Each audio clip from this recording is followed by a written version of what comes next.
미 연준 내부에서 양적 완화 정책의 조기 축소 의견이 더욱 강해진 것으로 나타났습니다. 그러나 고용 상황이 지금보다 더 개선돼야 한다는 전제도 여전해 현행 경기 진작책이 일정 기간 지속될 것으로 전망됩니다. 한국은행이 지난 5월 기준금리를 0.25%포인트 인하한 이후 2개월 연속 연 2.5%로 동결했습니다. 이는 정부의 추경에 맞춰 한 차례 내린 만큼 그 효과를 지켜봐야 한다는 판단이 작용했다는 분석입니다. 금융당국은 금융권에서 50억에서 500억 원을 빌린 중소기업 중 부실 가능성이 있는 1000여 개 업체에 대해 신용 위험 평가에 돌입했습니다. 최근 3년간 자산 건전성 요주의 등급에 분류된 업체는 제조업, 부동산, 건설업종에 집중된 것으로 알려졌습니다. 내년부터 도시에 근접한 계획관리지역에 3,000제곱미터 미만의 판매시설이 들어설 수 있게 됩니다. 정부는 국토의 11%에 해당하는 계획관리지역에 대한 건축물 규제를 완화해 수요자 중심의 다양한 개발을 유도할 방침입니다.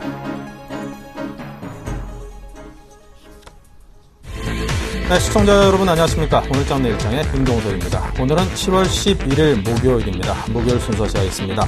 자, 먼저 오늘 우리 증시가 아주 큰 폭의 상승세를 시현하고 있습니다. 전일 이래저래 미국 쪽에서 좋은 소리들이 들려온 영향을 받아서인가요? 자, 먼저 현재 좋은 모습 보이고 있는 우리 증시에 대한 시황 정리부터 해드리겠습니다. 네, 먼저 코스피입니다. 45.67포인트는 아주 시원스럽게 올랐습니다. 이렇게 시원스럽게 오른 게 참 좀 오랜만이다 싶은 생각도 듭니다. 2.5%가 상승했고요. 1869.83포인트입니다. 투자 주체별로 살펴보겠습니다. 외국인이 1850억, 기관이 2268억 원씩이나 대규모로 순매수를 해주고 있고요. 개인만이 이때다 싶어서 그냥 내다 팔고 있는데 과연 누구의 선택이 맞을런지 좀 지켜봐야겠습니다. 코스닥입니다. 11포인트가 올랐죠. 526.65포인트, 2.14%나 올라 있습니다. 투자 주체별로 보면요. 외국인이 역시 324억 원어치, 기관이 127억 원을 쌍끌이 매수하고 있습니다. 원달러 환율은 12.8원이 내리면서 1123원까지 내려가 있네요. 네, 모처럼 시원스레 상승을 하고 있습니다. 투자 주체별로 봐도 외국인과 기관의 쌍끌이 매수세에 의해서 아주 시원스럽게 장을 끌어올리고 있는 이만큼 장 전체의 방향성의 좀 전환에 대한 기대감이 싹 트는 하루라고 정리해 볼 수 있겠습니다. 자, 먼저 오늘장 내일장 일부 주요 코너들부터 소개해 드립니다. 김상균과 같이 하는 가치 투자입니다. 펜엔터테인먼트의 하락이 지속되고 있죠. 매도 대 보유 의견을 듣고요. 털을 통한 가치 투자법을 오늘은 전수하겠다고요. 애널리스트에게 듣는다. 벤 버냉키 효과로 인해서 아시아 시장에 미치는 영향을 분석하고 중국 증시가 급등했습니다. 전망 및 투자 전략 함께합니다.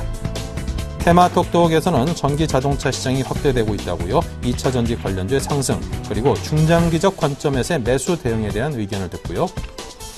7일간의 수익 다이얼에서는 이기택 과장의 SK텔레콤이 준비되어 있습니다. 증시 초겐초 출구 전략이 시장에 미치는 영향력을 분석하고 중국 리스크에 대한 전망과 대응 전략을 고민해 봅니다. 네, 먼저 대신증권 컨설팅 랩의 최재식 팀장부터 연결합니다. 안녕하세요. 네, 안녕하십니까. 네, 먼저 오늘장 특징부터 점검을 해주십시오. 시원하게 상승하고 있기 때문에 궁금합니다. 네, 오늘은 외국인들이 현물과 선물을 동시에 순매수하면서 시장이 마감을 할수록 계속 상승세가 확대되고 있습니다. 알다시피 버냉키 효과로 인해서 아시아 증시가 대표적으로 강세 중인데요. 오늘은 대부분 업종이 상승 중에 있습니다. 은행 업종, 정유 업종, 그리고 IT 업종, 그리고 중소형주의 코스닥 업종 대부분 상승세에 있습니다. 네, 오늘 전반적으로 잘 오르고 있는데, 자, 일단 대외적인 변수 하나를 좀 짚겠습니다. BOJ에서 통화 정책을 유지하겠다라고, 그 방향성이 좀 잡혀가는데요. 자, 이런 것들이 환율과 증시에 미치는 영향은 어떤 것이라고 분석하는지 들려주십시오. 네, BOJ 정기 통화 정책 회의가 있었는데, 그동안 6월에도 있었지만, 추가적인 돈 푸는 것에서는 일단 이제 멈칫하는 분위기 있습니다. 그리고 최근에 IMF에서도, 조사국장이 재정이 늘어나는, 재정 적자가 늘어나는 부분에 대한 이제 방안을 좀 제시를 해야 될 것이다. 이렇게 그런 부분도 있었거든요. 그래서 당연한 유동성 확대를 못한 거는 당연한 거라 생각이 들고요. 또 워낙 일본 증시가 최근 반등면에서 가장 돋보였던 시장이었습니다. 그래서 그리고 또 엔화도 4월 달에 103엔까지 거의 근접한 상태에서 좀 조정을 받는 것 같고요. 그리고 그런 차원에서 이제 아무래도 상대적으로 일본 증시는 하락하고 국내 증시는 상승하고 있는데 아마 추가적으로 엔 달러 환율은 소폭이나마 이제 좀 하락 압력 좀 있지 않을까 싶습니다. 네. 자, 그리고 이제 옵션 만기일인데 이와 관련해서 체크해야 될 변수 어떤 것들이 있습니까? 네. 오늘 전체적으로 그 시장이 이렇게 현선물 시장을 마감을 할 것 같아서요. 오늘 마감에서 그 옵션 만기일에 있다는 영향은 크게 없을 거라 생각이 들고요. 그리고 시장에 그 교란을 줄 만한 이제 그 단기 이슈보다는 지금 외국인들이 그동안 매도했던 부분에서 현물과 선물 동시에 들어오는 점에서 시장 교란되기는 어렵지 않나 싶습니다. 네, 별 영향이 없을 것이다. 이렇게 이해하면 되겠습니다. 자, 벤버네키 효과로 인해서 현재 아시아 태평양 증시가 오랜만에 강세를 보이고 있습니다. 우리 증시도 지금 2.5%까지 올라가 있는데요.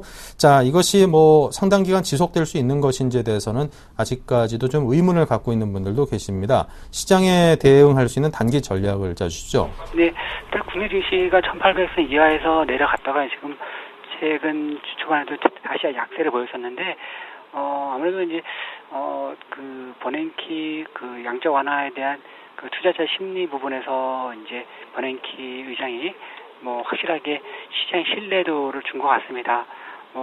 저금리 부분에서는 상당 기간 유지할 것이고, 그리고 최근에 QE 축소에 과민했던 시장에 대해서 완화시키려는 노력을 많이 보였었기 때문에 QE 축소 부분에서는 약간 이제 우려가 많이 완화된 것 같고요.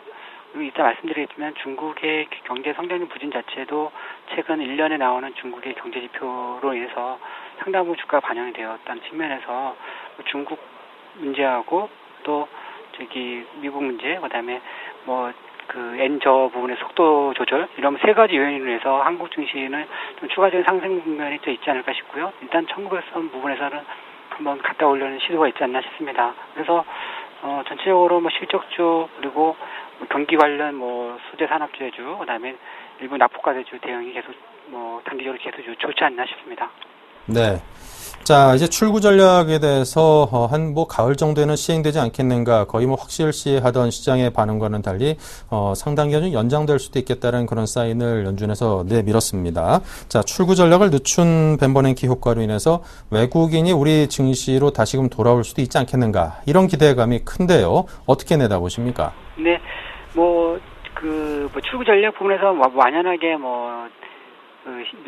연말에서 다시 9월 다시 연말로 이렇게 그런 부분은 아직까지는 안 같고요. 경제 성장 교육 지표가 더 좋아지게 되면 9월일 수도 있고 10월일 수도 있는데, 일단 그 동안에 한국 증시가 양적 완화 축소라든지 여러 가지 글로벌 유동성 이탈로 인해서 가장 이제 러시아라든지 일부 동유럽 국가 다음으로 가장 저평가된 증시가 되다 보니까 일부 외국인들이 들어올 만한 상황 같습니다. 그래서 외국인들이 계속 들어오지는 않을 것 같은데요. 일단 그렇지만 단기적으로는 외국인들 수급 배상으로는 긍정적이지 않을까 싶습니다.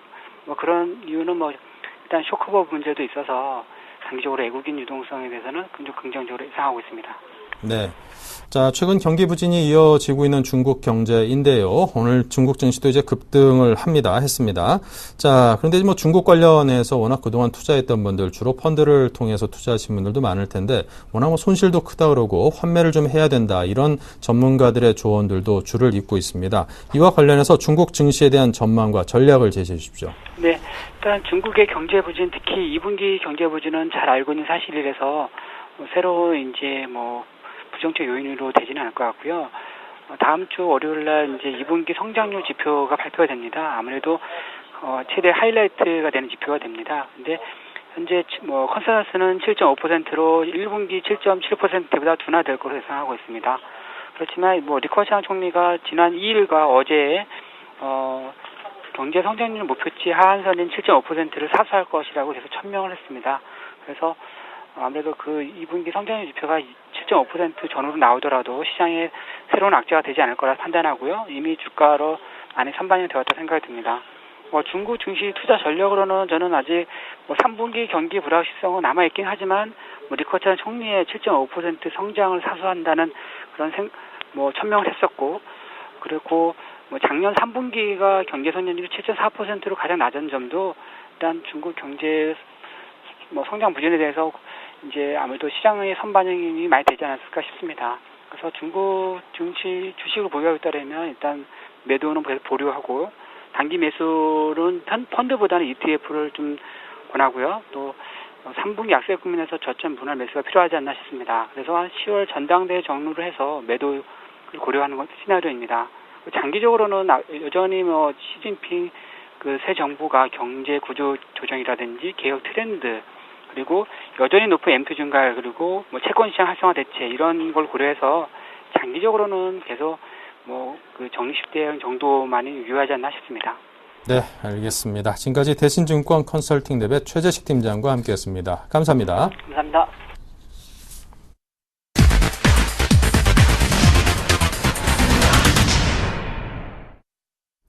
네, 계속해서 증시 촉앤촉 시간입니다. SK증권 역산 PIB 지점의 조윤석 과장입니다. 안녕하세요. 네, 안녕하십니까. 네, 벤버링키 효과로 인해서 증시가 큰 폭으로 상승을 하고 있습니다. 하지만 출구 전략 시기에 대한 불확실성은 아직까지도 여전하다는 평가가 주를 이루고 있는 것 같습니다. 자, 출구 전략에 따른 영향 언제까지 지속될 것으로 보십니까? 네, 우선 지속이 된다고 봐야겠지만 우선 시기적으로 딱 못 박을 수는 없을 것 같습니다. 어제부터 버냉키 의장의 시장과의 소통이 좀 강화가 됐기 때문에 우선 시장이 좀 안심하고 있는 상황이라고 보시면 될 것 같고요. 그 전에도 연준의 많은 인사들이 버냉키 의장의 그런 발언 이후에 각종 금융시장이 흔들리는 것을 보고 시장의 오해를 상당히 많이 하고 있다는 그런 발언 내용들을 많이 쏟아냈었는데요. 그런 것들의 방점을 어제 찍지 않았나 판단하시면 될 것 같습니다. 그런 것들에 대한 여러 가지 자금의 흐름들을 좀 판단해 보셔야 될 것 같은데요. 결국은 통화별 움직임, 특히 달러 베이스에 따른 각국 통화의 움직임이 좀 중요할 것 같습니다. 아시아 쪽에서는 여전히 동남아권에 대한 그런 여러 가지 통화들이 가장 중요한 인디케이터가 될 것 같고요. 그 외에는 미국 시장에서는 채권 수익률을 좀 지속적으로 관찰하게 되면 과연 이 자금들이 나와서 어디로 흘러갈 것인가에 대해서 좀 예측이 가능할 것 같습니다. 8월부터는 아무래도 시장이 조금 안정화될 거라고 좀 예상을 하고 있는 것 같고요. 왜냐하면 지금 현재 시장과의 소통이 원활하게 이루어져서 증시가 지금 화답을 하고 있는 상태고, 또한 수급적으로도 안정적으로 좀 움직이는 모습이 관찰이 되고 있기 때문입니다. 선물 측면에서 한번 찾아봐야 될 것 같습니다. 어제까지였죠. 외국인 선물 매도가 무려 5만 5천 계약이나 누적이 됐었던 경험이 있습니다.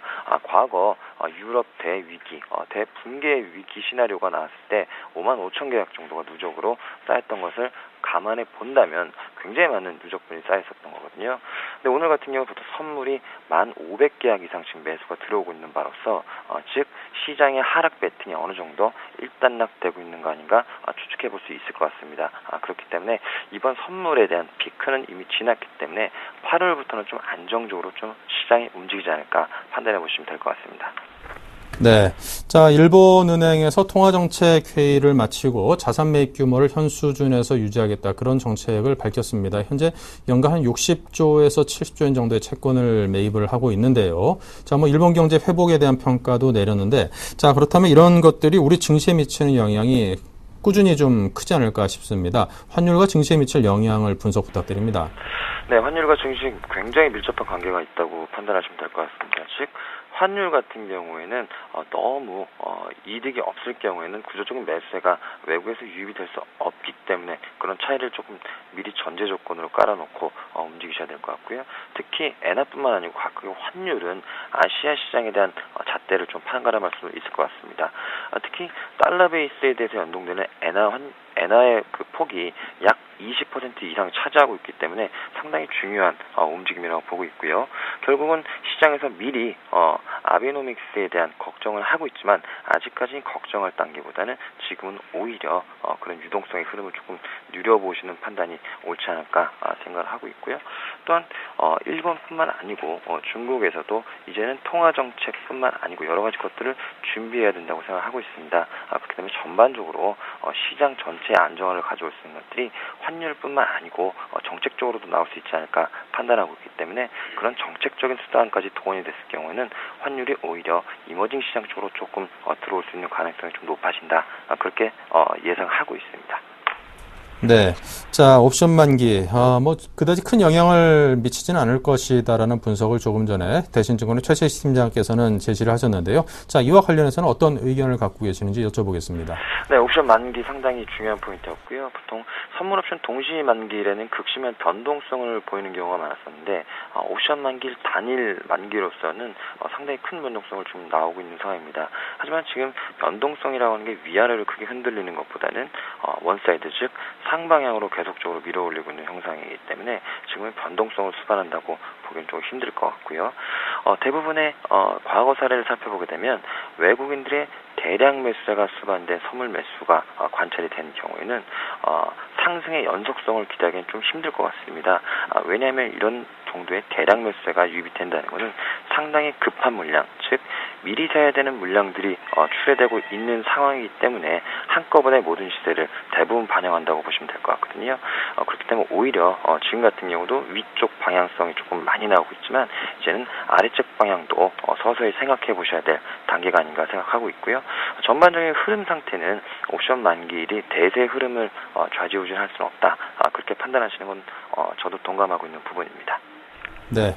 자, 중국 경기가 부진이 지속되고 있습니다. 물론 중국 증시가 일시적으로 급등하고 있긴 합니다만 전반적으로 중국 시장 자체 또 경제 자체에 잠재되어 있는 위험에 대해서는 많은 분들이 또 두려워하고 있는 게 현실이거든요. 어느 정도일까요? 네, 중국 상당히 위험한 모습을 보였었습니다. 장중에 5% 이상 하락하는 날이 요즘에 자주 보였듯이 굉장히 금융시장의 불안을 반영을 했었는데요. 이제 각종 지표를 좀 보시게 되면 실버 금리 같은 경우가 이제 안정적인 단계에 이르렀죠. 무려 12%가 넘는 그런 금리 급등 영상을 보이다가 이제는 2%, 3%까지 내려올 수 있는 그런 기반을 지금 만들어 놓은 상태고요. 그런 기반의 출발점은 바로 정부 측의 개입이 조금씩 있었기 때문이죠. 즉 중국 측에서의 움직이는 그 사이드는 결국 정부에서 움직이는 그런 의도대로 흘러간다 보시면 될 것 같고요. 지금 정부에서는 또다시 경기 하방에 대한 방어를 한다 그런 뉘앙스들의 말들이 나오고 있기 때문에 그런 것들에 대해서도 경기 하방은 어느 정도 지켜줄 것이라 예상해야 될 것 같습니다. 지금 결국 과거 10년 사이에 과잉 투자했던 업종들을 정리하는 단계이기 때문에 오히려 경제 건전화가 이루어질 수 있는 과정에 진입을 했다고 보고 있고요. 생산에서 소비로의 변화 원년이 지금 시작이 되고 있기 때문에 약간의 진통은 있을 수 있으나 구조적인 시스템 위기나 하락 위기보다는 오히려 변동성 확대 요인으로 작용하게 되면서 주식 참여자들한테는 현금 비중을 갖게 되면 언제든지 매수할 수 있는 기회를 가져다 줄 수 있는 좋은 매수 기회를 제공할 수 있는 중국 시장이 아닌가 그렇게 판단하고 있습니다. 네. 자, 그렇다면 시장의 변동성이 상당히 큽니다. 매일매일 그 편차도 굉장히 큰데요. 자, 이런 시장에 적응할 수 있는 투자 전략은 어떤 것입니까? 네, 벌써 오늘 지수가 1870포인트를 넘어선 모습입니다. 단기 반등의 출발점이라고 보셔야 될 것 같고요. 하지만 역시 앞서 말씀드렸듯이 변동성은 지속적으로 수반이 될 수밖에 없는 구조이다. 그렇게 말씀을 드렸습니다. 1900포인트 부근까지는 상승을 시도할 것을 예상을 하고 있고요. 이미 1870포인트라는 건 기술적으로도 이미 갭을 메꿔놓은 상황이기 때문에 이제는 상승의 속도는 조금 느려질 수 있는 가능성이 있다 판단하셔야 될 것 같고요. 지수 관련 대형주는 당연히 최우선적으로 좀 고려될 탑픽입니다. 즉 시장이 반등할 때 이미 외국인들이 많이 덜어놓은 업종부터 강하게 반등할 가능성이 높기 때문이죠. 그래서 우선은 지수 관련 대형주를 좀 지켜보셔야 될 것 같고요. 변동성을 말씀드렸는데 그런 변동성 요인은 결국 중국에서 찾아보셔야 될 것 같고요. 중국 시장에 대한 변곡점은 7월 중순 우선 중국 GDP가 발표가 되게 되죠.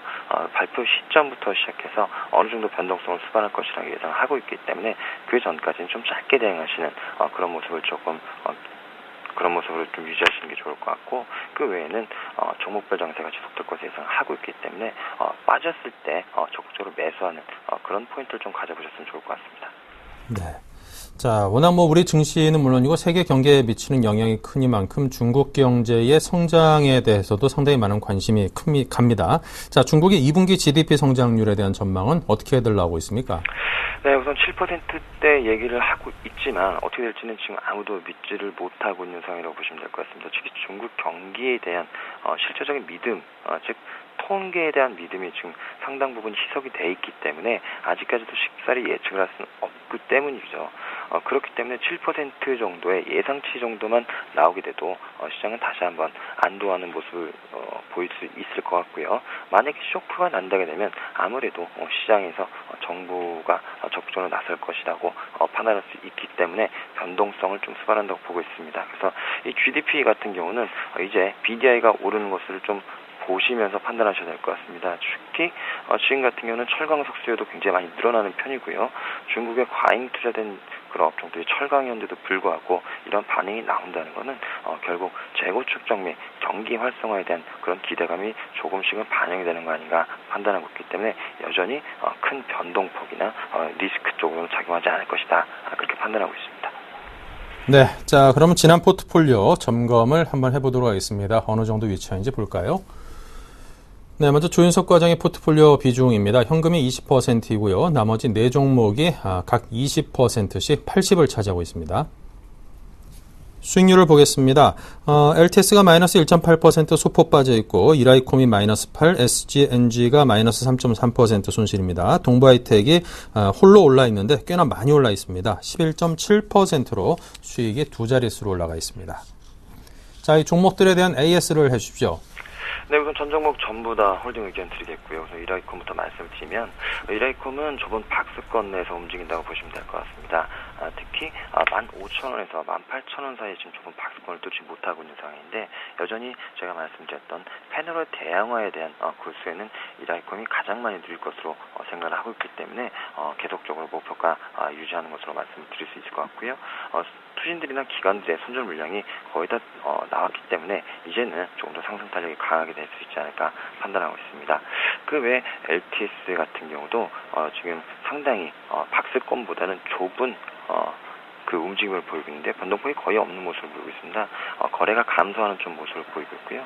감소한다는 것은 우선 매도분이 없다는 거죠. 그 매도분이 없다는 건 2분기 실적에 대한 기대를 가지고는 있지만 적극적인 매수도 진행이 되지 않고 실망 매물이 나오지도 않다는 그런 판단을 갖고 있습니다. 그래서 LTS 같은 경우도 향후 신규 사업 성장에 대한 모멘텀은 지속된다고 판단하셔야 될 것 같고요. 나머지 SGNG 같은 경우도 실적 대비 너무나 저평가하기 때문에 당연히 시장이 정상화되면 오른다고 보셔야 될 것 같습니다. 그리고 마지막으로 동부하이텍 같은 경우가 지금 유일하게 수익을 지금 보고 있는 종목인데요.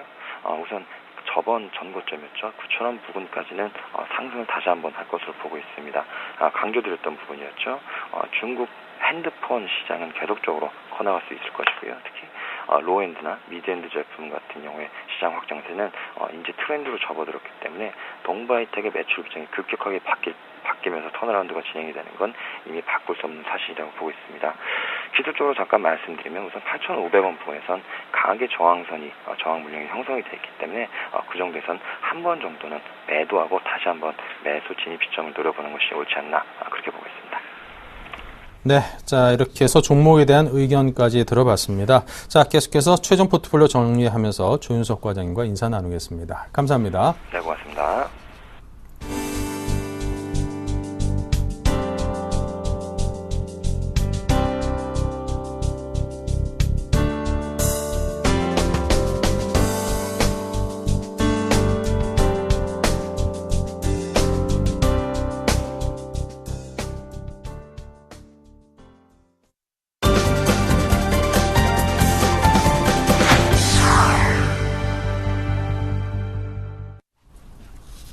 네, 계속해서 테마톡톡 코너를 이어가겠습니다. 전기차 시장이 좀 확대될 것이라는 기대감이 커지고 있습니다.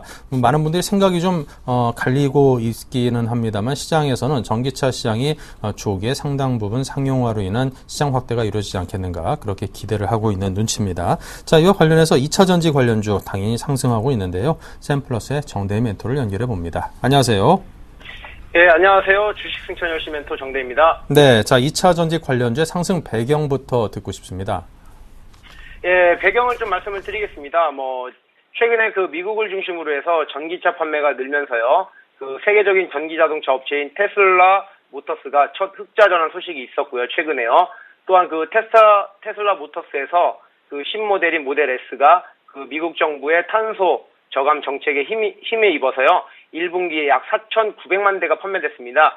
이 1분기에 이어서 2분기도 약 5,900만 대가 정도가 좀 판매될 것이라고 알려지면서요. 2차 전지 관련 종목들이 그에 따른 좀 수혜 기대감으로 오늘은 작용을 한 것 같습니다.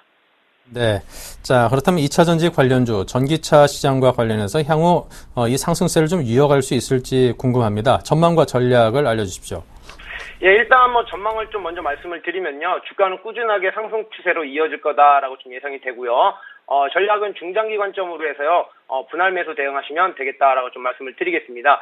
이거에 대한 이제 구체적인 이유를 말씀을 드리면요.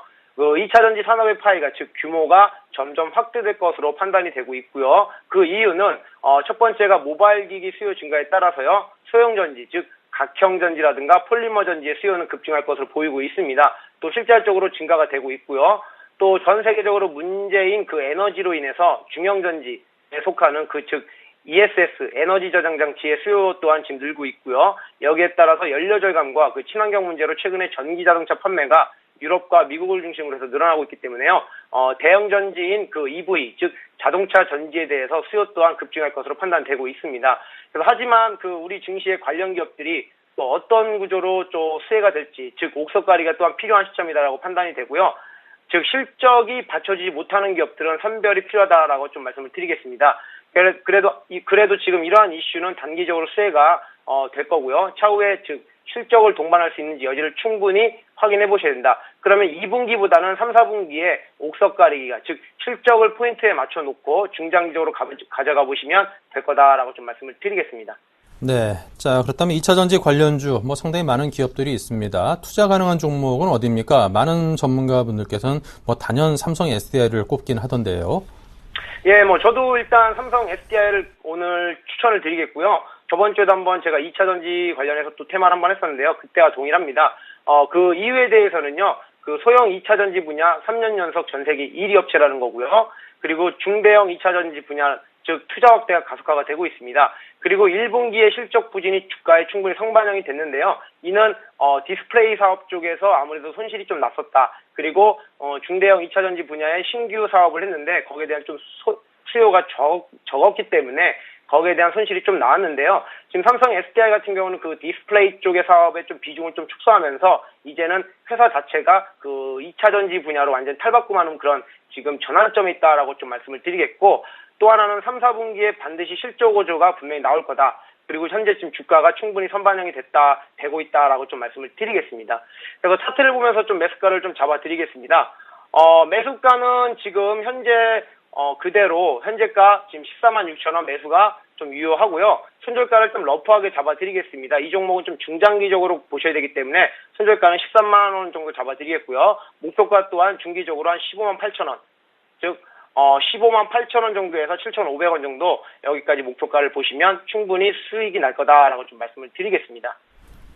네, 삼성 SDI 참 기업의 변신이라는 게 참 대단하다 싶은 생각이 듭니다. 예전에 이제 CRT 그 불안관 TV 때 불안관 전문 업체였다가 PDP 생산 전문으로 하다가 2차 전지 시장을 일구더니 이제 어느덧 세계 거의 최고 수준까지 올라섰다라는 게 참 대단하다 싶습니다. 자, 오늘 전기차 관련해서 2차 전지 관련주 삼성 SDI를 가장 주목할 만한 종목으로 꼽아 들어봤습니다. 정대희 멘토의 의견이었습니다. 감사합니다. 예, 수고하셨습니다.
네, 조금 전에 일본 은행에서 통화 정책을 유지한다, 그런 소식도 전해드렸습니다. 일본 경제 회복에 대한 단어도 언급을 한 2년 만에 했다라고 하는데요. 자, 그와 관련해서 우리 한국은행도 올해 우리나라 경제 성장률 전망치를 기존의 2.6에서 2.8%로 0.2%포인트 상향 조정했다고 합니다. 내년 성장률도 3.8에서 4%로 역시 0.2%포인트 상향 조정했다고 하니까요. 좀 긍정적으로 내다보는 이런 한은의 시각이 똑 들어맞았으면 좋겠습니다. 틀리더라도 너무 낮춰 잡았어, 이렇게 틀렸어, 이렇게 좀 좋은 쪽으로 틀렸으면 좋겠고요.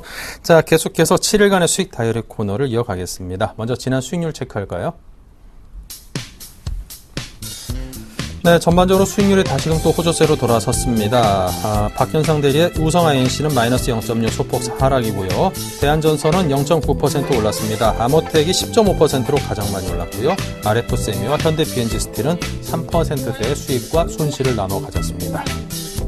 네, 이렇게 해서 아모텍이 10.5%로 오늘의 위너 종목입니다. 네, 오늘은 이정복 대표를 연결해 보겠습니다. 안녕하십니까? 네, 안녕하세요. 네, 자, 오늘 대한전선 추천하셨던 게 이제 0.9%, 1% 가까이 수익이 났습니다. 자, 이 종목에 대해서 어떻게 해볼까요?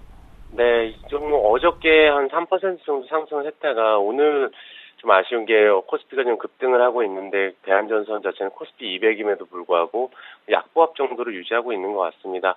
하지만 오늘도 이제 자회사인 TECNCO가 국내 최초 슬림형 케이블을 개발을 하면서 무엇보다도 대한전선은 이번 달에 월봉으로 한번 보신다면 한 9% 정도 상승을 해 있는 상황입니다. 코스피 같은 경우는 이번 달에 좀 빠졌지만 그래서 장 대비 좀 많이 견조하다고 볼 수가 있고요.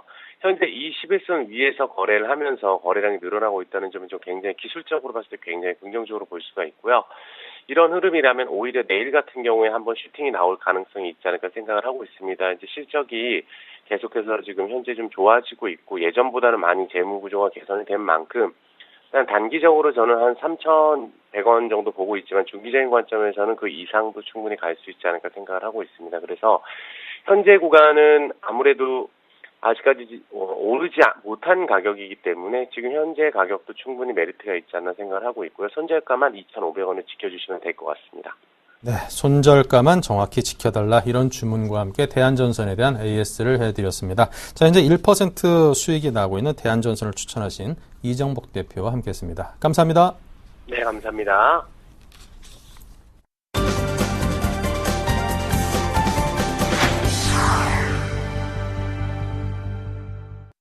네, 계속해서 김상균과 같이 하는 가치투자 플랜A 투자연구소의 김상균 팀장님 모셨습니다. 어서 오십시오. 네, 반갑습니다. 네. 자, 먼저 김상균 팀장께서 그동안 추천하신 종목들로 채워진 포트폴리오에 대한 점검부터 시작을 하겠습니다.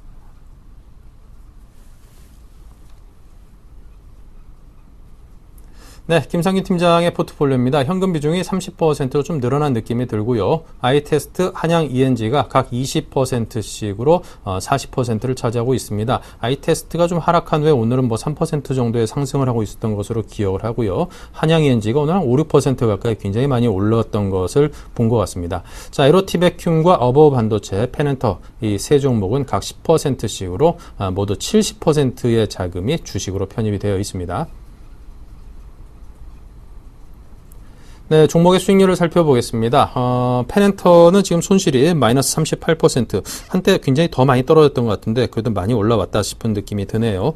어버브 반도체가 46% 수익이고요. 한양 ENG, 아이테스트 각각 마이너스 12, 마이너스 7% 손실입니다.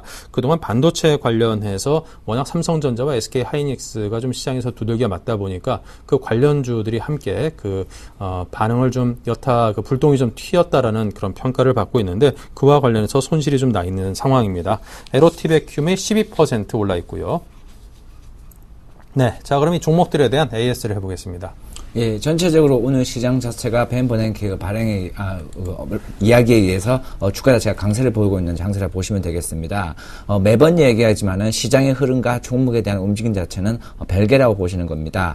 회사 자체가 꾸준히 성장하고 있고 회사의 모멘텀이 이상이 없다라면 꾸준히 홀딩해서 수익을 극대화하는 전략이 오히려 매수 매도를 자주 하는 것보다 오히려 이득이다라고 제가 지속적으로 말씀을 드리고 있습니다. 마찬가지로 현재 약세를 보이고 있던 펜엔터테인먼트라든지 기타 기타 다른 종목들이 오늘은 강하게 상승을 하고 있습니다.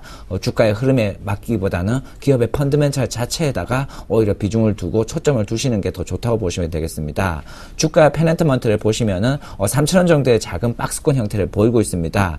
이렇게 박스권을 보이고 있는 것은 주가 자체가 실적 부분의 모멘텀 부분에서는 아직 조금 부족한 현상을 보이고 있습니다. 하지만 지수가 올라가게 되고 펜엔터테인먼트의 하반기에 드라마 편성이 완료될 경우에는 지금 가격 자체는 매우 저평가 구간이라 볼 수 있습니다. 그렇기 때문에 펜엔터테인먼트도 마찬가지로 현재 마이너스 구간이 많다라고 볼 수 있겠지만 꾸준히 홀딩을 해서 오히려 이 이익 부분이라든지 이 훼손 부분을 축소시키는 전략으로 접근하시는 전략이 좀 더 좋을 것 같습니다.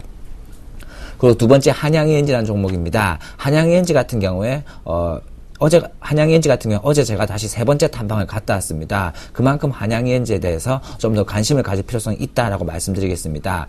그동안 2분기 실적에 대한 우려감 때문에 주가 자체가 약세를 보였지만은 어제 탐방을 갔다 온 결과 2분기 실적도 양호할 것으로 예상되고 있습니다. 특히 한양ENG 설비 투자이기 때문에 중국 시한점 매출이 반영되는 시기는 피크, 즉 3분기가 피크라고 보시면 되겠습니다. 3분기 전까지 꾸준히 주식을 분할 매수로 접근하는 것이 좋을 것 같습니다. 현재 주가 자체는 6,000원에서 약간의 반등이 나오고 나서 지금 6.47%의 상승하는 모습을 보이고 있습니다. 6,000원 정도의 구간은 1차적으로 지지대라 생각하시고 지금 6,000원 정도의 구간에서는 꾸준히 분할 매수로 접근하시는 전략이 유효할 것으로 보입니다.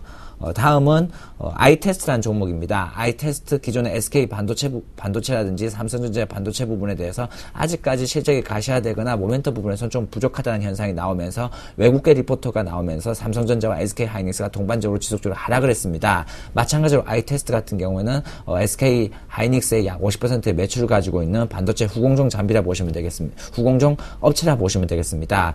중요한 것은 아이테스트는 장비 업체가 아니라 테스트를 진행하는 후공정 업체 라 보시면 되겠습니다. SK 하이닉스의 물량이 지속적으로 늘어날 경우에는 아이테스트 물량도 늘어날 수 있고 특히 아이테스트 같은 경우는 하반기에 들어서 실적이 지속적으로 증가할 것으로 예상하고 있습니다. 특히 그 회계 방법, 감가상각 부분이 7년에서 10년으로 변경되면서 영업이익이 약 106억 정도가 추가적으로 잡힐 것으로 예상되기 때문에 어느 정도의 안전마진은 충분히 가지고 있다라고 보시면 되고 2,000원에서 2,100원 정도를 1차적인 지지대라 생각하시고 2,000원대 구간에 도달할 경우에는 분할 매수로 접근하는 전략이 좀 더 유효할 것 같습니다.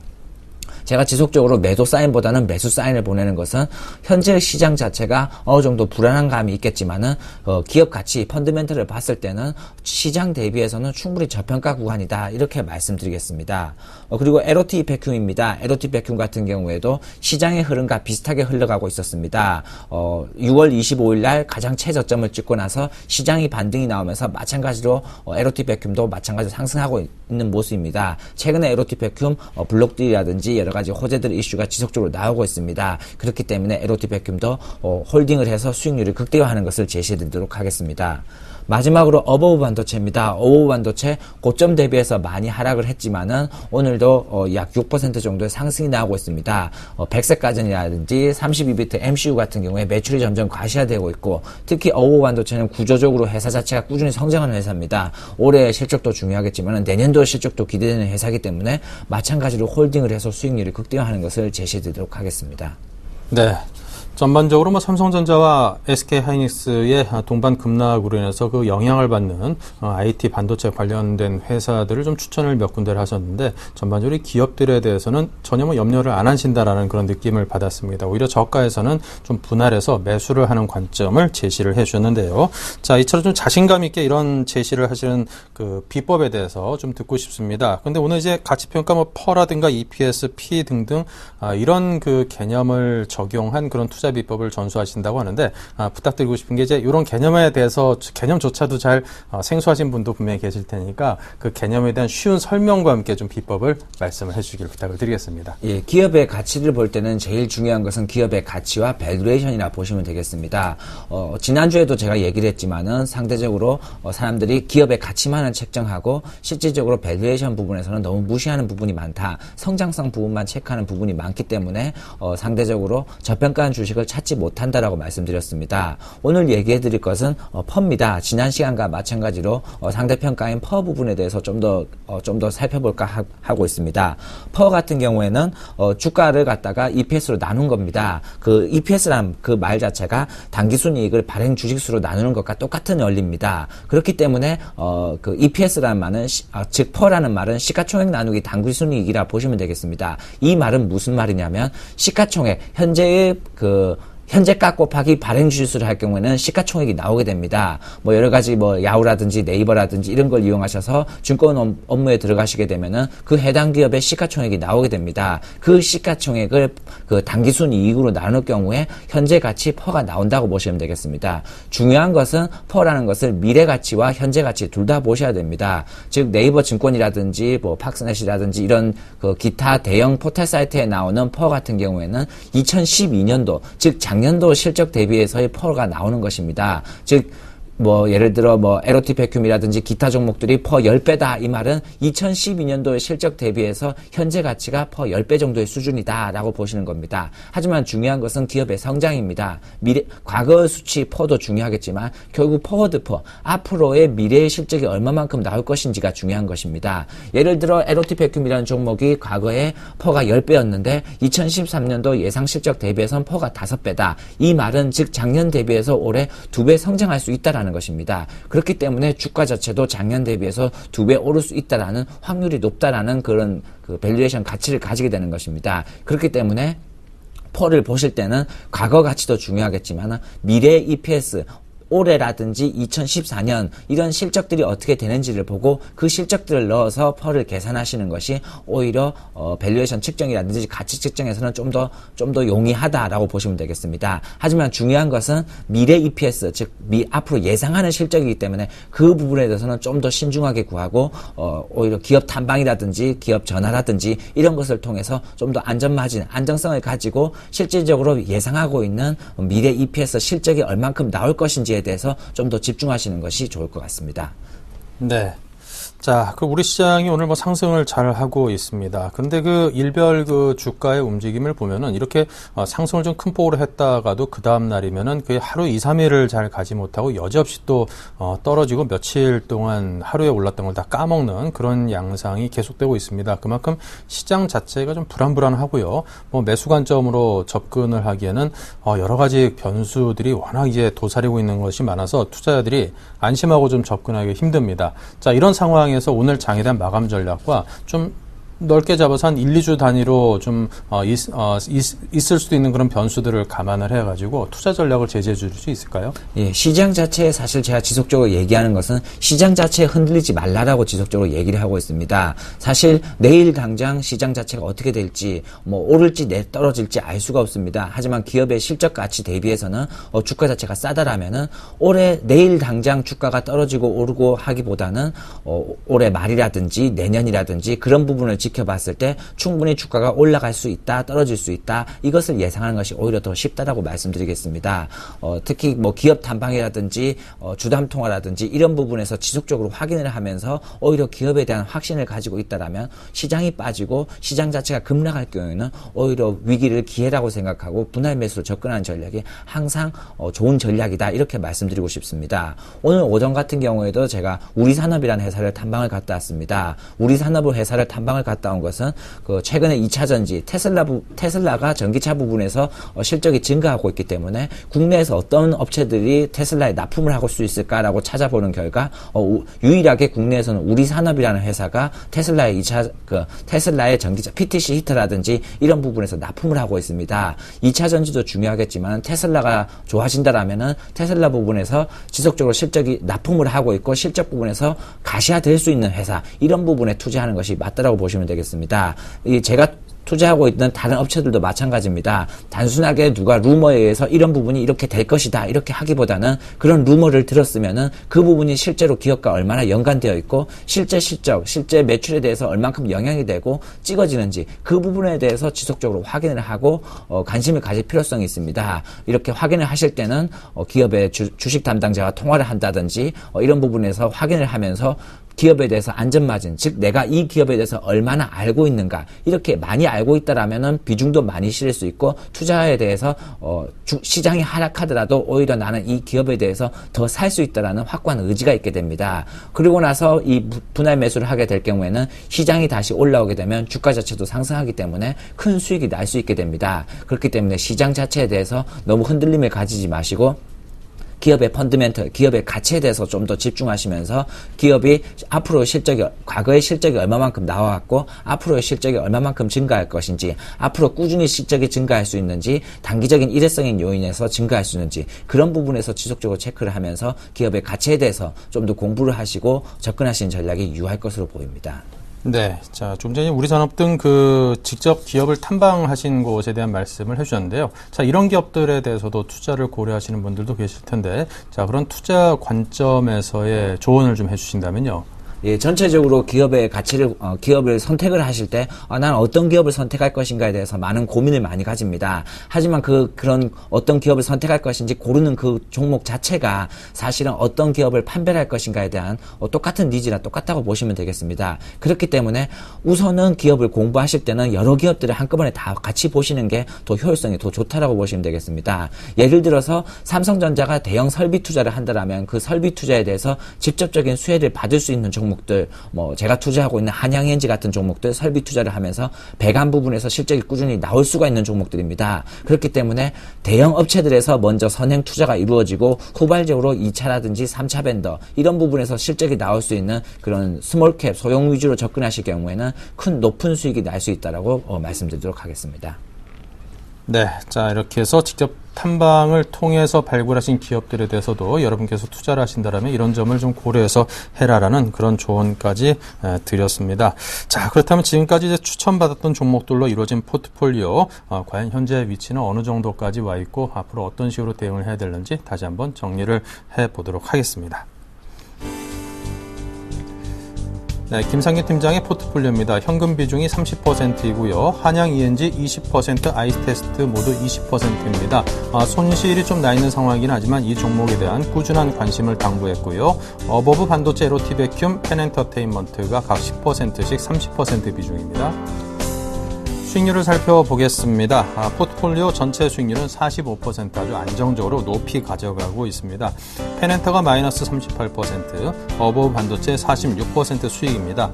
한양 ENG와 아이테스트는 마이너스 12, 마이너스 7%이지만 기업 자체의 어떤 전망과 본질적인 가치를 분석해서 조금 더 흔들릴 것이 없다라고 자신감을 표명하셨고요. 에로티베큐um 역시 12% 수익으로 홀딩을 통해서 보다 수익을 극대화할 것을 주문했습니다. 네, 지금까지 플래닛 투자연구소의 김상균 팀장과 함께했습니다. 감사합니다. 고맙습니다. 네, 모처럼 큰 폭으로 상승하고 있는 증시 과연 어디까지 올랐을지 잠시 후 마감 시황과 함께 찾아뵙겠습니다.